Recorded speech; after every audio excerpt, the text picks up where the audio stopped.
Hi guys, welcome to Snakes and Adders. Today we're continuing our intermediate series by today discussing this, which is an Amazon tree boa. Its Latin name is Corallus hortulanus.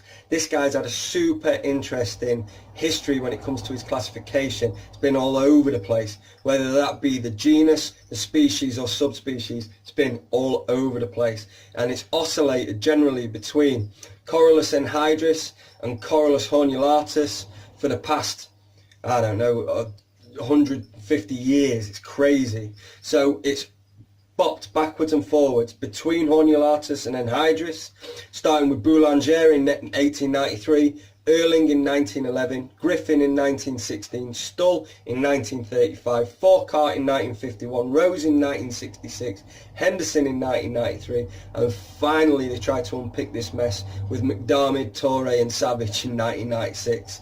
In truth, it's just had an amazing history. It was first described in 1754 by Linnaeus as Coluba hortulanus. It then went on to be placed in various genus, including Boa, Vipera, Coluba and Xiphosoma. This species has also been, the species name has also been all over the place too, including Hortulanus, Hortulana, Enhydris, Bitis, Madurensis, Merami, Ambliocephala, Obtusiceps, Ornatum, Dorsuali, Modesta and Maculatus. In fact, during all the series as a beginner, intermediate and advanced, I've still to find a snake that's got more reclassifications than this. I mean, the page is like a mile long of just the names it's been given over time. It's crazy. So what further confuses things is there is a hangover in the UK hobby when it comes to importing these snakes, or snakes that look like this. Everybody calls them Cook's tree boas. They're not Cook's tree boas. Cook's tree boas are endemic to St. Vincent, and they are protected, and they have not been exported since the early 80s. In fact, Cook's tree boas account for only a handful of specimens within the whole captive population in the world. So if you've got one of these that looks like this, or comes in one of the bright red or garden face colours or the oranges and yellows, it's an Amazon tree boa, unless you paid mega money for it for another species such as Ruschenbergi or Annulatus, which we'll cover slightly later on in the video. Amazon tree boas are regularly imported, and the most common country of origin they originate from is Suriname and Guyana. That's where we're going to get these from. They come in a range of different colours, and there seems to be no pattern into which the colours are born. So I could use two grey Amazons as this one is, and I could still produce reds, yellows, oranges all over the place. This makes them a super interesting species to breed because you can literally produce a rainbow of babies. The other species within the genus are Corallus annulatus, which was described by Cope in 1875, which is the annulated tree boa. Corallus blombergi, which was by Rendal and Vestigren in 1941, and that's Blomberg's tree boa. Corallus cooki, described by Gray in 1842. Cook's tree boa, as previously discussed. Corallus cropani by Hodge or Hoggy, in 1953, that's Cropan's boa. Corallus grenadensis, which is by Barber in 1914, that's the Grenadian bank tree boa. And then Corallus ruschenbergi by Cope in 1876, and that's the Central American tree boa. Then there's the sexy green ones that everybody wants, which is Corallus caninus and Corallus batesi, which is the emerald tree boa and Amazon basin emerald tree boa. Obviously these are far higher value, and they're harder to get and altogether harder to keep. So Amazons, they're occasionally available as captive bred. More than likely it'll be a female that came in pregnant and then dropped babies after being imported. The majority of animals within the UK are imported specimens. This doesn't mean that they can't be worked with, it just means that we need to offer them a certain extra level of care. They do seem to acclimatise okay, and only occasional problems will arise. One of those problems is regurgitation. They can bring their food up, and this is through stress and the overbreeding of bad bacteria and parasites within the gut.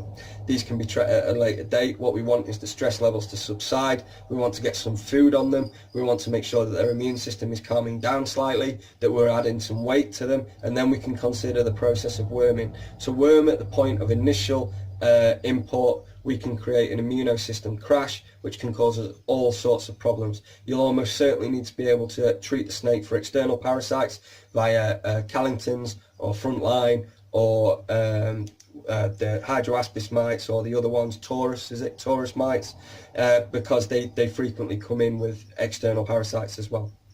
They have a slow metabolism. They get very fat very easily. We need to be careful of this, so we need to make sure that we're probably only feeding like young adult animals like this every 10 to 14 days. Generally, we'll wait for fecal material, and then we'll feed them again. This animal doesn't require any scenting, just needs wafting under its nose.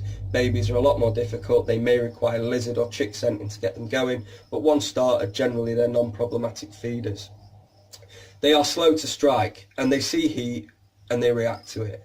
And you can see my hand, you see, and it takes a while. The reason I can get away with this is it's sat thinking about it. You know, it's pensive. It doesn't always strike in the right direction. Its aim's not that great, so they can be handled relatively easily. And even if we move them round and we touch them, actually the bites are not like quick to come.